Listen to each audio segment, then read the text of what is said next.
Welcome to the C.L.I.M.B. This is a show dedicated to helping singers like you, songwriters like you, and indie artists like you create leverage in the music business. And that's what the C.L.I.M.B stands for, C.L.I.M.B. It's an acronym, creating leverage in the music business. There's a method to our madness, right? Right. Let me introduce you to my co-host, Mr. Brent Baxter. Brent is not only a good friend, but he's an award-winning hit songwriter with cuts by Alan Jackson, Randy Travis, Lady Antebellum, Joe Nichols, and more. And he also helps songwriters turn pro by teaching the art, the craft, and the business of songwriting, which is important. You can find Brent at manvsrow.com if you need to get in touch with him. That's manvsrow.com or songwritingpro.com. Same information on both sites, guys, just two different ways to get a hold of it. That's right. And I'd like to introduce you to my co-host, Johnny Dwinell. Johnny owns Daredevil Production. It's an innovative artist development company. They help you find your sound, and they help you find your audience.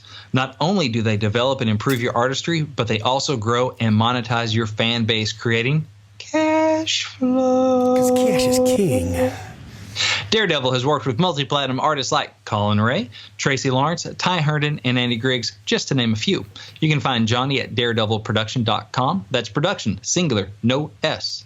Why? Because, ladies and gentlemen, there's only one Johnny Dwinell! Oh, thank you, Brent Baxter. There's only one Brent Baxter. They broke the mold where they made both of us, I guess. How you doing today, brother? Man, I'm doing all right. You know, I've just been hanging on the edge of my seat ever since 2 weeks ago when we did part one of this series that we're going to finish up today, unless we get talking way too much and turn into a three-parter, which I don't know if we've done that yet, but I wouldn't put it past us. Not on 10, but Not on 10. but this one I think is passionate. I mean, this one we both have a lot to say about, really. But this is the top, the 10 worst song demo mistakes that you could make, and 11 if you add have Brent sing it. That's right. That would be 11. Number 11. That's the 11th actually commandment. That's actually. Oh, is that already in the top 10? It's already in there. Good. We'll get there. Okay. You're getting ahead of me. Okay, just to quickly recap, don't do long intros on your demo. That was number one. Number two, crappy or cheap production. It's almost better to hear an acoustic vocal over crappy production. So Totally if you're going to go full band production, make it count. If not, just do an acoustic vocal and try to do the best that you can to get the vibe across. Number three, the wrong song for the artist. If you know what you're pitching to, you want to try to make sure that you're giving the producer team whatever that tip sheet's asking for, that you're giving them what they want and not a bunch of other songs that aren't going to count. Number four, vague or missing email subject lines. When you send an email to a particular person, if it's a situation where you're one-on-one, which is this particular scenario that we're going through here, make sure that in all capital letters it's the name of the artist and the project that they're looking for, so that I can easily find you in all the emails that are coming through. And then number five last week was you didn't research the artist before sending the songs, and in this case it was Colin Ray. Colin's very spiritual, very uplifting, very redemption, deep love, definitely not cheating, definitely not drinking, definitely not fighting, definitely not gambling, any kind of degenerate activities is not going to be in Colin Ray's wheelhouse. He's not the outlaw guy. And so you don't want to be sending those kind of songs in there, because you're just going to, it's going to be a pain in the butt to me, Right. And to recap real quick, the situation was that on a Monday we got news exactly 1 week before the downbeat, before we're supposed to start recording this record for multi-platinum artist Colin Ray. We were told we need 2 original songs for it. We were doing a record of covers, like really big, cool, rangy covers, man, from the late 70s and early 80s, ballads, and we needed 2 originals to do it. We sent out the bat signal, and by Friday we had 250 emails with well over 250 songs. And of course we had our regular work day allotted on Friday. We went out to dinner, came back, and by 7 p.m. sat down in the studio and had to get through at least the first verse and the first chorus of 250 songs. If you do the math on that, that's over 6 hours of work that we had ahead of us, because we needed to deliver 15 to 18 choices for the artist on Saturday, so the artist could choose either Saturday and work on Sunday, or sleep overnight and sleep on it and make sure that he knew what he wanted to do and be prepared to come in with the 2 songs he wanted, so that we could chart them and do everything that we need to do for pre-production on those songs, and then still be ready to go on Monday for the downbeat when the band, which has already been slotted and ready to booked and all that. So we were under the gun. Okay, that was the situation. Yeah. So number 6 on your demo, you chose the wrong singer. Oh, there I am. There you are. His name was Brent Baxter. All right. I really highly recommend choosing a pro singer, especially if you're starting out for your demo, man. Not someone who's your friend, who's real good, or someone who's half price, who you think sings real good. And unless you're an artist, I'm gonna. This is a double-edged sword. Okay, normally I say unless you're an artist, I wouldn't sing it yourself to save money. But even if you are an artist, like, here's the thing: you can be the greatest artist in the world. When you're selling a song demo, you're selling the lyric, the melody, and the vibe of the song. And if somebody loves that song, let's say, and they give it to Tim McGraw, and you've got this really cool, stylistic, bendy kind of thing that makes you the artist that you are, and Tim McGraw or whatever big name artist hears that, and all of a sudden it takes them out of the song because they're like, I can't sing it like that, so I'm not going to make it as cool as that. You just lost. You know, there's an art to the professionals that we use to sing song demos. They're really, really good singers, but they know how to deliver and sell the lyric and not get in the way of that song. You know, not make it about them. Yeah, exactly. Like, they just make you go like, wow, and that's what you want to get to. So I think a lot of times, you know, for the $150 you're going to save or whatever, man, make sure you get somebody that's good. You know. Yeah, and definitely don't sing it if you can't sing it. Yeah, I mean, and auto-tune the crap out of it, like, because we'll hear that. Yeah, because that just hurts. Because then that's a lot to have to work through to try and hear if it's a good song or not. And also, you know, speaking to your point, I've written songs with artists, and then we hire a demo singer because say that one more time. Say that one more time. I have written songs with artists, some of which have record deals. You know, so they're good singers, but their voice isn't the right one for a demo for this song. Sometimes we do one with, my co-writer might sing it, and then we have another demo singer come in and sing on it too. So we have 2 versions. We have one with like my buddy artist vocal on there. Then we have one with same tracks where we got the demo singer on it, because that way we can pitch that. There you go. And by the way, if you've got a song where you can it could go either way, like male or female. I think it's worth doing 2 versions of that. Even I am not the best musician producer in the world. I'm closer to like Rick Rubin, you know, the psychologist kind of thing, and the vibe setter.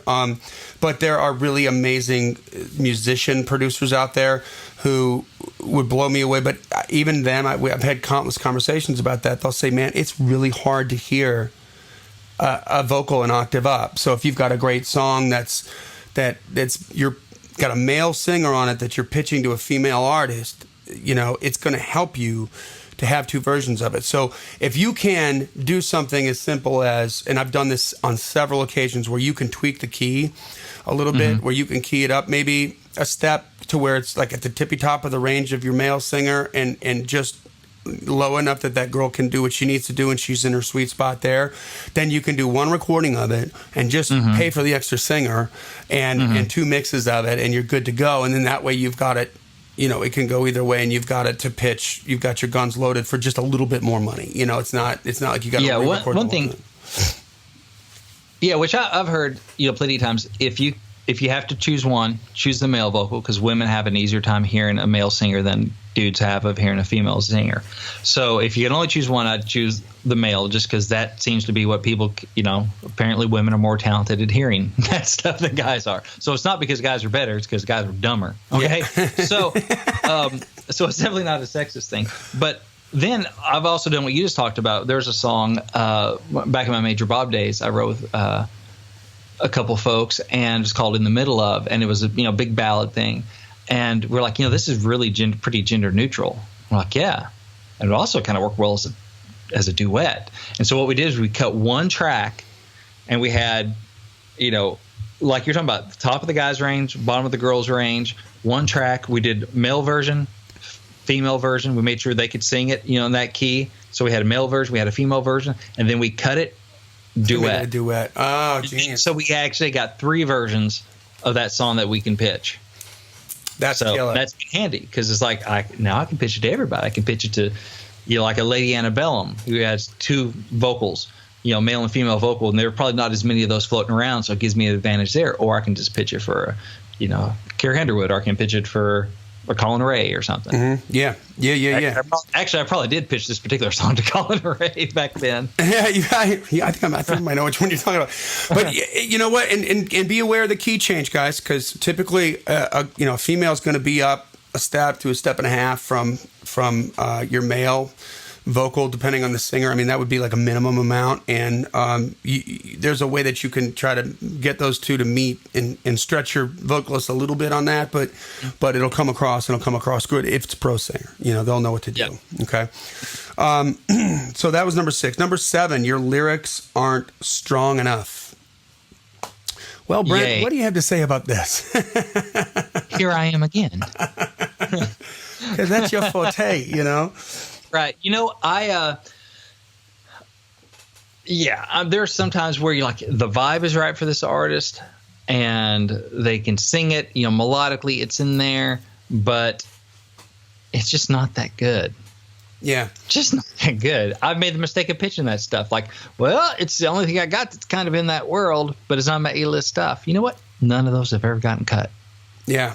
I mean, that's good. And I remember this, like, again, we're going from 7 o'clock at night until I think it was like probably good 3 in the morning, that we got done listening to all these things. And somewhere in the midst of there where we were having a couple of cocktails, all we had to do was listen, and we're just trying to plow through and get to it. And almost every single song we listened through to the first verse and the first chorus. But if the lyrics were really, really, really good in the first verse, we listened to the second verse because we wanted to hear what they were going to say next. Right.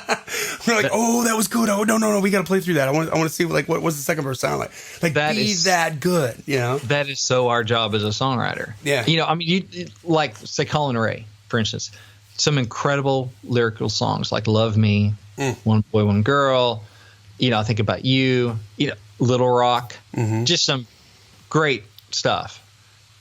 So he's had a taste of that. Yep. He knows what a good lyric is. Yep. He's cut a bunch of them. You could bring him Moon and June. It's not going to cut it. It's not gonna have enough meat on that bone, is it? Exactly. Now maybe on a pop artist or something, or somebody that's more in the pop realm of country, you could get away with that. But again, that goes back to know your artist and really know what you're going to try to be presenting. Yeah, because if you're going to do that, your melody and everything has got to be just killer to overcome that. Because that's what you're doing. You're overcoming. If it's a bad lyric, you got to overcome. Yeah. And I'd rather just bring something I'll have to overcome. There you go. There you go. So number 8, you don't honor the purpose of the recording, and this sort of goes back to one from my last episode, not the last episode of that, but that was about the production essentially. But the purpose of the recording is when you're selling a song, and this is, listen, I put this in here for a specific reason because I think a lot of songwriters who are aspiring to be pro are also aspire to be artists. And so, and they have a limited budget. We only got so much money. So if I'm going in to record this song, I'm going to do it like I want to do it, like the artist would do it, right? Right. And because I'm basically playing you songs off my EP. Yes, I'm pitching songs off my EP, right? Exactly. And so I have this big grand vision of all this, and this goes part and parcel with the long intro, and and by the way, on those long intros, which is this goes right along with the purpose of the recording. I could tell in the first 3 seconds of the song, we're not going to get to the lyric for a minute. Because there's this big wind up on the fiddle, and you just know that we're going like there's going to be this whole elaborate thing, and we just got to sit there, and the clock is ticking. I'm like, I just want to go home and go to bed. I'm exhausted, Yeah. But the purpose of the recording, when you're doing a song demo, is to sell the lyric, the vibe, and the melody of the song. That is it. It's not about your voice. It's not about you recording, your production skills, your anything. It's about your writer voice, not your voice, you know? Right. And if it becomes about your voice, either because your voice is bad or because your voice is really good, you've already lost there too. Because I'm not thinking about the lyric, the melody, the production of the song. I'm thinking about your voice. Yeah. I don't want to be thinking about that, you know? Right. So make sure that you're really, you know, production wise, you're thinking of the audience that you're supposed to get it to, right? I mean, there's a reason why you see, you know, construction trucks, right, that are basically white. They've got the rack on the top to put the ladder and all the crap in. The people need to do their job. They don't have like fire on the side with jacked up 4x4, and you know, they're not all decked out with like ground effects. No, because it's supposed to get on the job. It gets dirty, it gets filthy. It's got a certain specific job it's supposed to do, and this is your song demo. So if you do the EP thing again, and this brings us right into number 9, okay, and this is really, really important. But make sure that as we roll into it, that you when you do the EP, if you're thinking about ever pitching the song, while you're in the studio, man, just have them cut out a couple things and do your version do a demo version of the mix while everything's all dialed up and everything's real hot. It's just going to take you a little bit of extra time, but it'll be really, really worth it. Because overproducing your demo, the impulse of any writer or artist is they want to, and it's almost like a rite of passage. They have to go too far before they realize that less is more, and bring it back. And with very little studio experience, you get sort of, you know, caught artistically between your song demo and the epic album track. And don't overproduce your song. I only put background vocals on a song demo where they belong, which is on the chorus, just to lift the chorus, make it simple. Sometimes songs call for a 3-part harmony. Mostly, I would say the majority of songs just need a 2-part harmony. Yeah. Just need one other harmony on there to go over that melody, to lift that song, to announce this is where the chorus is. But the producer and the artist that are listening to that track are going to have other ideas for what's happening. And if you're putting like vocal pads in there, like oohs and ahs and all kinds of crazy production tricks and stuff like that, man, that maybe are really cool, like, but it can be dating, right? You're right. Yeah. I can tell you this, that we knew instantaneously there's about 10 or 15 songs in there that were clearly older songs. Right now, keep in mind, these were probably appropriate songs because they were, and this wasn't like offensive in any way, like the bad recording or the wrong song kind of a thing to me, where I just was like, rubbed me wrong. But they were definitely like a demo from the 80s or the early 90s. Tons of reverb. Yeah. Tons of freaking reverb, you know, and I could just tell right away, oh, this is an 80s song. Now, this would still work because we're really doing late 70s and early 80s songs for this particular project. And certainly that's Colin's a 90s superstar, you know. But what would... we could tell right away from the production before anything happened, like in the first 2 bars, we knew this was an old demo and an old song right off the bat because of the production on that. So you may want to do a version of, like, if, you know, reverb's kind of coming back now in a lot of ways. Listen to the Maren Morris record. I'm trying to think of what other new records have come out that really got some real big reverbs on them, where it was through the 2000s. I mean, it was like, no reverb. Right, you know? Delay is big deal now. I remember Kelly, my ex-business partner, telling me about some stuff he did with Tracy Lawrence, where one time he put some delay on Tracy's voice, and Tracy's like, the hell's that? He didn't even know what it was. Kelly's like, that's delay. He's like, no, it didn't. He's like, okay. We'll just turn that off then, you know. How about never? Is that delayed enough for that? How about that? Never. We don't do that here. Delayed. Yeah, this is country, you know. So now you hear, I mean, much thicker, much more lush productions on that, and it's going to date you. This is something that's going to change. So if you want to do one version with it and have one version without it, you know what I mean? It's just push the buttons off, man. You know, and then run a mix. We've done a demo where one had the drum loop in it and one didn't. There you go. You know, still had drums, but didn't have the. Yeah. You know, have one version with, one version without, just so we have options. And there you go. And they're right there while you're in the studio, while you're getting it done. You might end up with 3, 4, 5 versions, depending on what you got of a demo, you know. But that's just smart business, you know, so that you can, and one with a little less reverb. If more reverb is kind of what's happening, you just have one with hardly any reverb at all, so that you don't date it, and so that it just gets the you know, if I was listening to those songs with a contemporary artist, like an artist today, and we weren't doing, even if it was Colin Ray, and we weren't doing the specific project that we were doing, which was older songs, that would have turned me off right away. Yeah, the reverb. You know, I would have been like, nope, this is old, and already it smells old, looks vintage. We don't want that. We need new. You know, like, and so you're judging, right? Like right off the bat. Don't be a ventist, okay? Don't hate it just because it's old. My catalog now is old. Like my joints, but no, I got you. Yeah. So that brings us to number 10. Bad vocal tuning. Have you heard one of these, Brent? Have you heard one? Even my lyricist ears can pick one out every now and again. Yeah. Yeah. And that's just, it's jarring, takes you out of it. It is, man. We had a demo. It ain't T-Pain, it's just pain. Yeah, it's just pain. We had one demo where it was like borderline Cher. You know what I mean? Like, do you believe in love after love after love? I was like, oh my God. And it was like so distracting from what you're trying to sell, the lyric, the melody, and the vibe of the song. All I can think about is the tuning job was just hitting me right between the head.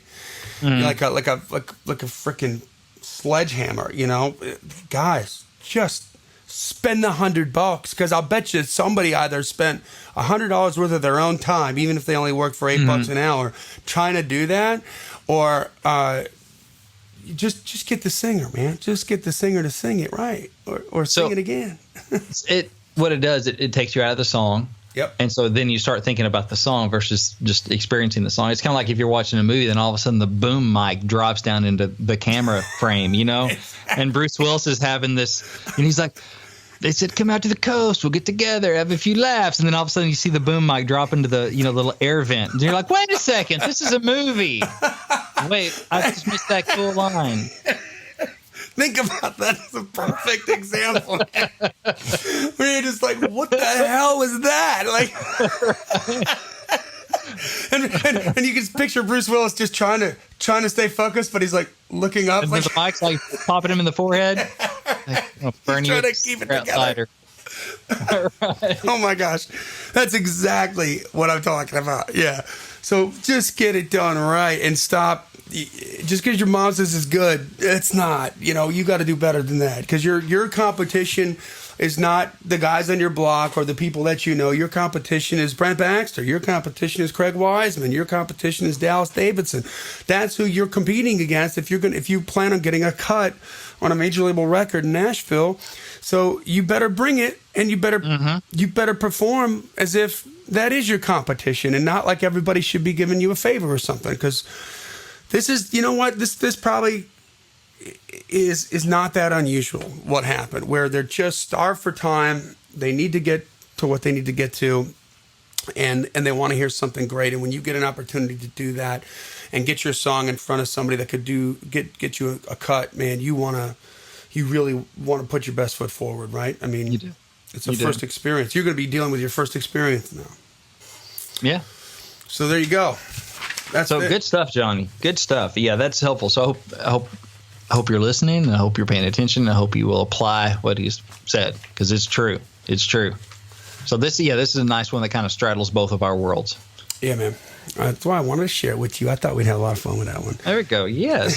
So, Johnny, as we wrap up, is there anything you'd like to share with the climb community, the climbers out there? Two things, actually. As always, we're giving away that free Twitter book. If we're just coming into your awareness with this podcast and you don't already have the book, go to giftfromjohnny.com. That's JOHNNY, giftfromjohnny.com. It's a best-selling Twitter book. I give it away for free. All you got to do is just log on there, tell us where to send it. We'll get it right out to you. And it gives you a tour through the app, shows you how to work it and how to target an audience and how to get 1,000 targeted followers every single month for just 15 minutes a day. So it'll really get you on board. It's a great place to start, by the way, if you're trying to get your head around social media. Master Twitter, and then Facebook and Instagram, Snapchat, all that stuff come into play. It's all a lot easier once you learn that first one. You know, it's kind of like a musical instrument, right? You learn one musical instrument, and then the rest of them are a lot easier to learn. Same kind of thing. Second thing is, man, maybe you're stuck. Maybe you're an artist and you've got a lot going on, but you feel like you're spinning your wheels. And this is not something we give away for free. We do charge for this. It's a consulting service, but you'd be amazed at what we could do in 1 hour. If you want to reach out to me at info@daredevilproduction.com. Production, again, is singular. We will look at all your social media, look at your web store. If you've got a web store, look at your website, and give you an assessment of everything that you can be doing to up your game and to try to convert more of your good work into sales and try to make more of a living of it. That's what we're doing here at Daredevil with our artists.